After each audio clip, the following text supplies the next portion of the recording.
Hello, welcome to the second episode of Jason Talks to Himself, a podcast where I, Jason, talk to myself about anything and everything. Today we're going to be talking about being alone and why I like it and if it's weird or not. Before we get started, I do want to take a moment to reflect on, the performance of my last episode, which is my first episode. And it's basically just me welcoming you to the podcast and why I'm doing it. As of the uploading of this video, it got 60-ish views, one like, and then the average view duration is like a minute. So horrible analytics, but we're going to keep going. That episode alone is not going to discourage me from posting because the main reason, or one of the main reasons why I started this podcast in the first place is for me to improve my talking, my speaking, my communication skills. And if I stop right now, I can't really say I've tried creating a podcast. Of course, this is going to be a YouTube specific or YouTube exclusive podcast. I'm not uploading it to Spotify or anything else. But anyways, let's get started with the topic at hand. The truth about being alone. Well, what does being alone exactly look like for me personally? I'm usually just at home. When I'm out, I'm usually hanging out with friends, with family. But when I'm at home, everyone's usually at work. So I have the whole house to myself, which is awesome. I'm super grateful for that. Apparently not grateful enough because whenever I do write things down of things that I'm grateful for, being alone, rarely if ever, it pops up whenever I write. So I want to take some more time to just be thankful about the times that I have to be alone because there are a lot of benefits to being alone, right? There are a lot of benefits with being alone. There's a lot of benefits with hanging out with people, and we'll talk more about that later. So that's something new that I've learned about and that I could apply just from me yapping, like within the first couple minutes or so. So again, I feel like there's a lot of things that you can learn about that may seem surface level, but then if you dig deeper, if you dissect it a little bit more, take the time to just think about it, you're going to learn a whole lot more. And that's not just about this podcast, it's just about, I guess, life in general. I feel like, maybe it's not talked about. Maybe there are people out there, I think about this a lot. Maybe there are people out there that know about these things, but don't say anything about it. They choose not to say it, either because they don't want the attention, or maybe there's another reason. But that's what being alone normally looks like for me. I do the same thing, my morning routine, and then I do different things that I need to do for that day specifically. And during my morning routine, that's when I start to gather the task that I would like to complete. For example, like a specific YouTube video, or if I need to get some client work done, or some social media short form content, then I will write down specifically what I need to do. I think it still needs work. I think I could be more specific, be more intentional about what I write down. But so far, it's been pretty good. And like my morning routine isn't even that long at all. It's just very quick, but it gets the ball rolling for me to do the best that I can for that day. Something that I would like to do more are solo dates. I like to go to the coffee shop to get some work done, but that's more like work, right? I kind of want to do more things like going to a park to read, or just chill there, go watch the sunset, maybe go to a restaurant. I haven't done a restaurant actually, so maybe I should try that next. But I need to do more stuff like that in order for me to learn more about myself. Now let's talk about why people fear being alone. I think it's because people they usually associate being alone with loneliness, and those are two completely different things. I personally am not the best person to be explaining what the difference between being alone and being lonely is, but you can just do a quick Google search. I will try to explain it, or I guess what I think being alone and being lonely is. Being lonely is is more on the negative side, is like longing for someone, or I guess being with people, and it's not a very good feeling to have. Whereas being alone, you're okay with being by yourself. You're okay with spending the time, and maybe you might even enjoy it. I think a big part of it is social media, but then again, like people back then, even before social media was created, people were lonely. People didn't really like being by themselves. Just with social media, there's like most of the content out there is people being with people, right? In social gatherings, in like clubs, partying, whatever, stuff like that. Like whenever you see a post with people in it, it's usually a group of people, right? But then there's also that side of social media, uh, where the people go on solo dates, solo trips, and there's definitely a niche for that, but it's definitely less common in comparison to just like people being with other people. It is called social media after all, right? To be honest, I don't even know what I felt about being alone before. I don't know. I really can't remember, and I can't really explain to you what it is. It's just my brain maybe forgot about that memory. I don't even know. But what I can tell you is how alone time helps me personally. So it helps me reflect on things, whether in the past, the present, or the future. In the past, if I think about something that I've done that I know that I could have done better, I can see what I could have done better, and then um, implement that the next time. There's a difference between doing that and dwelling on the past and just having that sort of scene replay in your head. I guess it's sort of the same as like, it's the same difference with being alone and being lonely in comparison to dwelling on your past and reflecting on your past. Dwelling on your past is more negative because you're like always thinking about it, always thinking about how embarrassing it was or why did you do that or whatever. Whereas reflecting on your past actually helps you, it actually benefits you. That's how alone time helps me. It helps me with clarity. I guess that's part of the same reason, and with creativity. You you are a lot more creative when you're bored.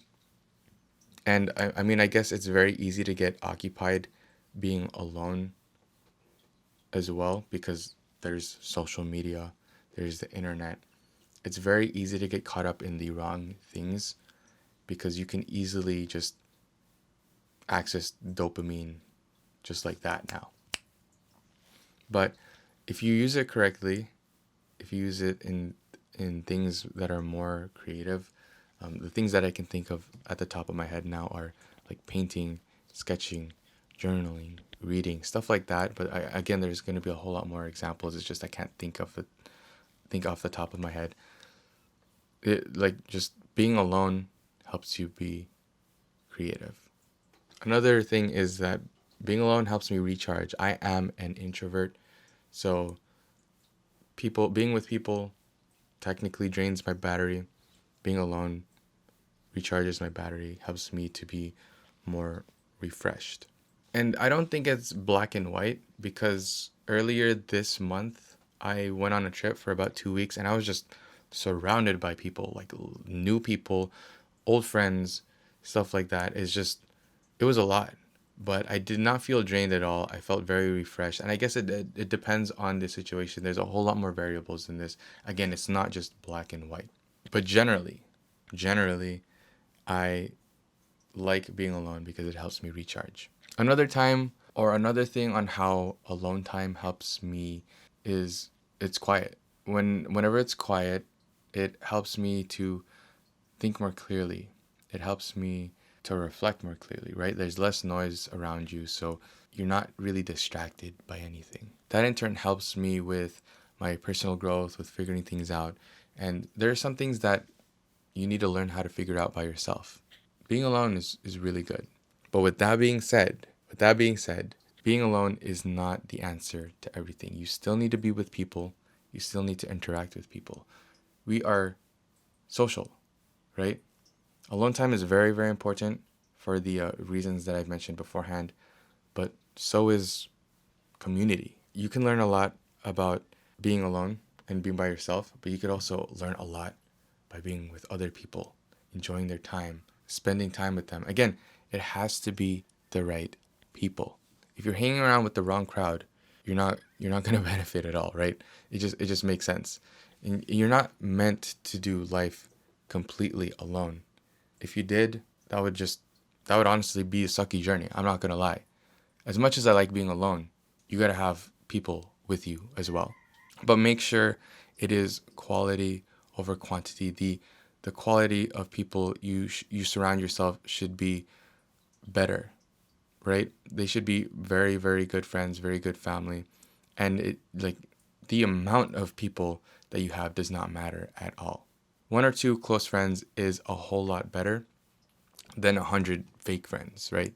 And the thing about this is that it's about balance, right? Not isolation. You don't want to just completely isolate yourself, and you don't want to just completely be surrounded by people all the time. There are benefits, there are downsides to both sides, and you just have to figure out your balance, I guess. I'm very, very grateful, very thankful that at this point in my life, I feel like I've got this sort of thing down to where I know when I need to be alone. I know when to spend time with people, regardless of my feelings, right? Because there are times where you're gonna be like, okay, I don't feel like hanging out with people this time. But if you know for sure that it's gonna benefit you, then why not? A really good example is I believe it's the other day. Yeah, it was Saturday. I was planning on just staying at home because I was reasoning out. I got things to do. I gotta clean my room. I gotta make YouTube videos. I gotta create client work. I gotta do all this sort of stuff, right? But then I had the opportunity to go out with a couple of friends and just shoot video, to go out, enjoy nature, enjoy scenery. And I was pretty close, I'm not gonna lie, to just staying at home. But then I was like, maybe this could benefit me. Like almost every part of my body was like, I want to stay home. As much as this like as cool of an opportunity this is, I want to stay home. But I chose to go out, and I did not regret it at all. We spent pretty much the whole day, whole night with each other, and then with more friends during the evening time. But going out and just experiencing nature, touching grass, and being able to do what you love while doing so is amazing, because I took my camera, right? And I was filming things. I was filming the leaves, I was filming the river, I was filming my friends, I was filming myself. And it was amazing. So even though, like, I guess the lesson of this is you gotta kind of know what the right thing is for you regardless of how you feel. Like, again, like if another example would be, that you have this goal of losing weight, or have a certain physique by whatever deadline, by the end of the summer or whatever, and you really, really feel like eating an ice cream sandwich or going to go get cake. But are you going to give in to those feelings because you're craving it? Or are you going to do what's best for you, knowing that you don't need that cake, and just skip it for now? Right? Again, there's no right or wrong answer. Maybe you could limit yourself to a little bit, like a bite or two, if you can restrain yourself on on buying that piece of cake, right? Maybe that's the case. So there is no right or wrong. It's just you gotta find your own balance. I really hope that wasn't too much rambling, but again, it did go along with the main point. But wrapping it up, solitude isn't weird. I think it's necessary. But then again, connection is too. Being around with people is just as important as having time to spend with yourself. But yeah, for me personally, I really like being alone. It's great. It's probably one of the best things that ever, in my opinion, and I really enjoy doing so. With that being said, Again, you find your own balance to what you think is good, regardless of what you're feeling, because sometimes what you're feeling isn't really the best for you. And I really thank you so much for listening. If you are still here, please, please, please let me know. Comment down mittens or something. Just say comment, just comment mittens, and I'll know that you've watched the whole podcast. It, right now, the podcast isn't like edited, or it isn't like one whole section. It is edited, chopped a little bit so that, I can get rid of the pauses that don't really make sense or that would take away from the attention of my message. So again, it's not really a message. I'm not trying to say or convince you to do anything. It's just a topic for discussion. It's something that I am reflecting about, and if you have something to say about it, let me know. It's sort of like a live journal session, if you will. Maybe that could have been a really good podcast title as well. But I'm gonna keep Jason talks to himself because I think it's more true. Yeah, that's pretty much it for this podcast. I really, really, really appreciate you for listening. I hope you don't get sick of me saying that because I really do mean it with my whole heart. What are you gonna do after this? Because I am still gonna spend time with myself, being alone. I'm probably gonna do a couple more chores after, and then I'll go out. But I gotta edit this and stuff. Yeah. I'm not getting awkward. You are. Anyways, thanks for listening. I'll see you tomorrow. My shoulder cracked again.